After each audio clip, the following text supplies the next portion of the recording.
Hello everyone. In previous video, we have started with unit 3, that is movement in and out of cells. There we have seen that transport across cell membrane in any cell can be of two types. It can be passive transport or active transport. In case of passive transport, molecules always move from a region of their higher concentration to a region of their lower concentration. Okay. Hence, no cellular energy is utilized in the process of passive transport. You know that cells, they perform respiration, okay, and in the process of respiration they release large amount of energy. So that energy released in the process of respiration is actually stored in cells in the form of ATP molecules. So these ATP molecules are never utilized in the process of passive transport. Okay, what happens in passive transport? All free molecules present around us, they possess some amount of kinetic energy. So these molecules, they use their own kinetic energy and move from the region of higher concentration to a region of lower concentration. The second type of transport which we have discussed was active transport. In case of active transport, molecules, they always move from a region of lower concentration to a region of higher concentration. So as they have to go against the concentration gradient, they have to go against the slope. So they require extra amount of energy, and that energy is given to them or is provided to them from the ATP molecules which are present in the cells. So passive transport are of two types, diffusion and osmosis. In previous video, we have discussed completely about diffusion, that what is diffusion and then what are the different examples of diffusion in animals and plants, and what are the different factors which affects the rate of diffusion. Now in this video, we will talk about osmosis. Osmosis is actually when we talk about movement of water molecules from a region of their higher concentration to a region of their lower concentration. Fine. So if we look at the picture given here on the screen, in center, there is a black color line. This line actually represents selectively permeable membrane, because osmosis, it always takes place in living cells. Okay. So in living cells, you're aware that cell membrane is present, and that cell membrane is always selectively permeable membrane. Somewhere it might also be written as partially permeable membrane. Okay. Okay. So selectively permeable membrane or partially permeable membrane. Okay, so why it is called selectively permeable membrane? Because cell membranes, they allow only some substances to enter inside the cell, or only few substances to exit the cell or to move outside the cell. Okay, so as this cell membrane is highly selective in choosing the material which has to enter inside the cell or which has to go outside the cell. Hence, it is called selectively permeable membrane. So in the process of osmosis, because it takes place in living cells, always a selectively permeable membrane is required. And remember that whenever we talk about osmosis, we are always talking about the movement of water molecules. When we talk about the movement of solutes, okay, so at that time we talk about diffusion. Okay, the movement of solute comes under diffusion, but movement of water molecules, that is solvent, always comes under osmosis. Fine. And in the process of diffusion, this selectively permeable membrane is not compulsory, because diffusion can also take place in around you, in your surroundings, apart from the living cells. When it is taking place in living cell, obviously cell membrane or selectively permeable membrane is required. But when it is taking place in your surrounding, in air or in any water body present around you, so there this selectively permeable membrane is absent, right? But in case of osmosis, because it always takes place in living cells, hence always selectively permeable membrane is compulsory. Okay, so if you look at the picture here, these small blue color circles, they represent water molecules, and these large orange color circles, they represent sugar molecules. So if you look on the left side of the box, you can make out that if you compare both the boxes, okay, both the boxes next to the selectively permeable membrane, you can make out that these small blue color circles, they are water molecules. Okay, and these large orange color circles, they are sugar molecules. Now if we'll compare the number of water and sugar molecules on both the sides, so you can make out easily that on left side, the water molecules are higher in number. Okay, it is more in number compared to the water molecules present on the right side. Fine. And when you will compare the number of sugar molecules, so the sugar molecules present on the left side are very less in number compared to the sugar molecules present on the right side. Now we know that these water molecules, they always move from higher concentration to lower concentration. Fine. So here in this case, water molecules will obviously move from left side to the right side. Okay, water molecules will move from left side, left box to the right box, because water molecules will always move from a region of their higher concentration to a region of their lower concentration. Another important point which you have to remember is that when we talk about diffusion, when we talk about solutes, we use the term concentration. But when we talk about osmosis, when we talk about movement of water molecules, we use the term water potential. Okay, remember, you should never use term concentration for water. Okay, we are using term concentration only for solute molecules. But when we talk about water, we have to use the term water potential. So in case of osmosis, water always moves from a region of higher water potential to a region of lower water potential. Okay. And here in this case, if you see, this is a left side box and right side box. Water potential is higher in the left side, left region, and it is lower in right side.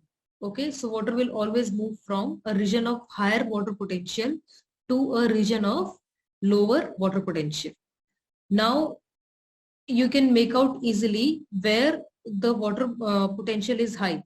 Okay, there we have low sugar concentration, or the solute concentration is low. Solute concentration is low, that's the reason that water potential is higher. Okay, so remember, the region where water potential is higher, there you will always have less solute concentration, or that will be your dilute solution. Okay, and the region where you have low water potential, so definitely the water potential is low because more amount of space has been occupied by the solute molecules. Okay, and these solute molecules are increasing the concentration of solute, right? So making it more concentrated solution. So high water potential means less concentration of solute, and you can also say dilute solution. And low water potential means high concentration of solute, or you can say concentrated solution. So in case of osmosis, water molecules always move from a region of higher water potential, that is dilute solution, to a region of low water potential, that is concentrated solution, through a semi-permeable membrane. So it can be semi-permeable membrane, selectively permeable membrane, or partially permeable membrane. Anything you can write. One of the important characteristic of this selectively permeable membrane is whenever osmosis takes place through it, okay, so it will only allow water molecules to pass through it. Okay, it will not allow these sugar molecules or these solute molecules to pass through it. Hence, only water molecule are moving from a region of higher water potential to a region of low water potential. So about osmosis, you have to remember these important things. First is like it's a passive transport. Okay, it always occurs from a region of higher water potential to a region of low water potential. Hence it is called passive transport because no extra cellular energy is used in this process. Then second is it always require a semi-permeable membrane. Okay, so osmosis process always require a semi-permeable membrane. That means whenever you're writing the definition of osmosis in exam, in your IGCSE paper, so remember that you have to include this term semi-permeable membrane in the definition of osmosis. So here I have written the definition of osmosis. It is the net movement of water molecules from a region of higher water potential, that is dilute solution, to a region of lower water potential, that is concentrated solution, through a semi-permeable membrane, or you can say partially permeable membrane, or it can be selectively permeable membrane. So this selectively permeable membrane should be included in the definition of osmosis. Okay, if you don't include this, you might lose 1 mark. Okay. Next, here it's given a typical plant cell. Fine. Now, if you look at this particular plant cell, as you've studied in your previous chapter in unit 2, the cytoplasm of plant cell, it's a transparent jelly-like material. Okay, it's a transparent jelly-like material present in the cell. Fine.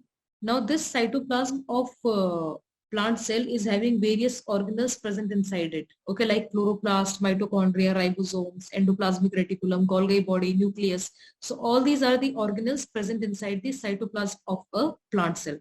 Apart from this, we also have some salt or sugar dissolved in cytoplasm. Okay, but still this entire cytoplasm is actually made up of approximately 70 to 80% of water. Okay, so this cytoplasm is made up of 70 to 80% of water. Now just imagine if you'll extract one plant cell or maybe one animal cell, okay, and place it in a beaker which is full of water. Okay, now you know that because around the cell membrane is present. Okay, that cell membrane will act as a selectively permeable membrane.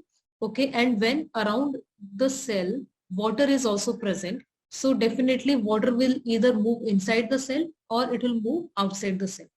Now, whether it will move inside the cell or outside the cell, that depends on the water potential. Okay, so if water potential of cytoplasm is more than the water present in the surrounding of the cell, hence water will move outside the cell. Okay, and if water potential is equal in the cytoplasm of the cell and in the surrounding solution, so water will not move anywhere. Okay, the net movement of water molecule will be 0. Okay, and in case if the water potential of surrounding solution is higher or it is more than the water potential present inside the cytoplasm. Okay, so obviously water will move inside the cell. Fine. So based on the water potential, okay, depending on whether the water potential of solution is higher than the cytoplasm, lower than the cytoplasm, or equal to the cytoplasm, these solutions are divided into 3 different types. Okay, that is isotonic, hypertonic, and hypotonic. So further in this video, we will discuss about these 3 types of solution. Okay. So you might have studied about this in chemistry. When we talk about solution, a solution is always having 2 components, solute and solvent. So remember that solute is always present in lesser amount compared to the solvent. A solute is always dissolved in solvent, and hence a solution is made. In 99% of the solutions which are made in chemistry, the solvent is water. So water is considered as a universal solvent because water can dissolve maximum amount of things in it. Hence it is called a universal solvent. So solute plus solvent gives rise to a solution.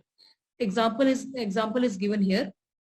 5% solution of glucose in water. That means 5 grams of glucose you are dissolving in 100 ml of water. Okay, so here because glucose is present in lesser amount, hence glucose is a solute, and water is a solvent. Okay, and based on the concentration of solute in solvent, whether the solute is present in higher amount or lesser amount or equal amount to this cell, solutions are divided into 3 types: isotonic solution, hypotonic solution, and hypertonic solution. So first type of solution is isotonic solution. The meaning of this term iso is same or equal, and tonic, the term tonic means concentration of the solution. So isotonic solution is the solution where concentration of solute is same both inside the cytoplasm of cell as well as outside the cell in the solution. Okay, same amount of or same concentration of solute is present inside the cytoplasm of cell and outside the cell in the surrounding medium. Okay, so the example given here of isotonic solution is 0.9% saline solution and lactated Ringer's solution. Okay, actually why I'm telling you this particular example is because sometimes IGCSE paper, especially in alternatives to practicals paper, that is paper number 6, they ask you questions, and in that question they mention this 0.9% saline solution or lactated Ringer's solution. Okay, these two solutions are actually isotonic to human blood. That means, for example, if a person is undergoing a surgery, okay, there is, excess amount of loss of, there's a loss of blood, plus there is also a loss of fluid. Okay, so you might have seen in hospitals that whenever a person undergoes any kind of surgery, or if a person is suffering from, diarrhea or loose motions, so always the person is put on drip. Okay, so through drip, actually they try to, replace the lost body fluids. Okay, so this 0.9% saline solution is actually made up of sodium chloride solution in water, and lactated Ringer's solution is made up of various salts dissolved in water. So both these salts, both these solutions are actually isotonic to human blood. Okay, so if these solutions are like, with the help of drip, they are injected inside our veins. Okay, so these solutions, as they're isotonic to human blood, they do not cause any kind of trouble or problem inside our body. Fine. And these two solutions are also known as IV fluid. IV, the meaning of term IV is intravenous fluid. That means inside the veins. So these fluids are directly injected inside the veins. So whenever, for example, a cell is placed in isotonic solution, you know that the concentration of solutes in isotonic solution and inside the cytoplasm of cell is always same. Hence, whenever a cell is placed in an isotonic solution, equal number of water molecules will move inside and outside the cell. So overall, the net movement of water molecules will be 0. For example, if 5 water molecules are leaving the cell, hence 5 water molecules will move inside the cell. Okay, so that is isotonic solution. Hence there will be no change in shape or size of the cell, because equal number of water molecules are entering inside or outside the cells. Next is hypotonic solution. Now the meaning of this term hypo, you have to remember. Okay, the meaning of this term hypo is less, and the meaning of term tonic is concentration of solution. Okay, so hypotonic solution means a solution where the concentration of solute is less. Remember, in all these 3 types of solutions, we are always talking about the concentration of solute. Okay, we are not talking about concentration of water molecules, that is water potential. Okay, we're talking about the concentration of solute. Oh, fine. So hypotonic solution means less or under less concentration of solute. So in case of hypotonic solution, the concentration of solute is always lesser than the concentration of solute present inside the cell. Fine. So for example, if you'll take a cell and you will place it in hypotonic solution. Now you are aware that inside cell, the concentration of solute is more, okay, compared to the concentration of solute present outside in an hypotonic solution. Okay, so what happens is, water potential, where it will be more, definitely water potential will be more in case of hypotonic solution, because there the concentration of solute is less. Fine. Now how to remember whether the solute concentration is less or more? Remember that the meaning of term iso is equal or same. Okay, so same concentration of solute both inside the cell and in the solution present outside the cell. The meaning of term hypo is less. Okay, so less concentration of solute. Remember this, less concentration of solute. We are always talking about concentration of solute. Okay, so in case of hypotonic solution, there is less concentration of solute present in the solution. Hence water always moves from water always moves from higher water potential to lower water potential. So as in case of hypotonic solution, solute concentration is lesser compared to the solute concentration of cytoplasm. So water will always move from solution inside the cell. Okay, water will always move from solution inside the cell depending on the concentration of solutes. Okay. Third type of solution is hypertonic solution. Now you know the meaning of this word hyper very well. Hyper means excess or more. Sometimes, you know, we tell our friend that don't get hyper unnecessarily. That means, you know, don't get angry or don't get like, you know, frustrated unnecessarily. Don't get annoyed unnecessarily. So the meaning of word hyper is excess or more. And tonic means concentration of solution. So in case of hypertonic solution, the concentration of solute is always more. It is always higher compared to the concentration of solute present inside the cytoplasm of a cell. So obviously hypertonic solution is always having lesser water potential compared to the water potential of cytoplasm of a cell. Okay, so whenever you will place a cell inside the hypertonic solution, fine, the water molecules will always move from solution. The water molecules will always move from cell inside the solution. Okay, why? Because in case of hypertonic solution, the solute concentration is higher outside. Okay, higher outside the cell, that is in solution. So hence, as solute concentration is higher in hypertonic solution, the water potential will be less compared to the cytoplasm of the cell. Okay, and in case of cell, the solute concentration is less compared to hypertonic solution. Hence, water potential will be always higher. So, water will always move outside the cell. Fine. Water will always move outside the cell if a cell is placed in case of a hypertonic solution. Okay.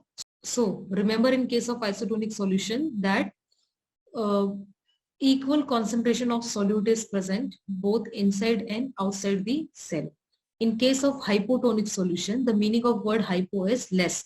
So less concentration of solute is present in solution. Okay. Hence water will move inside the cell because inside cell cytoplasm concentration of solute is more. And in case of hypertonic solution, hyper means more. So in case of hypertonic solution, more amount of or excess amount of solute concentration is present in the solution. So water will move outside the cell. Fine. In next video, we will discuss about what happens when we place an animal cell or plant cell in isotonic, hypotonic and hypotonic solutions. Thank you.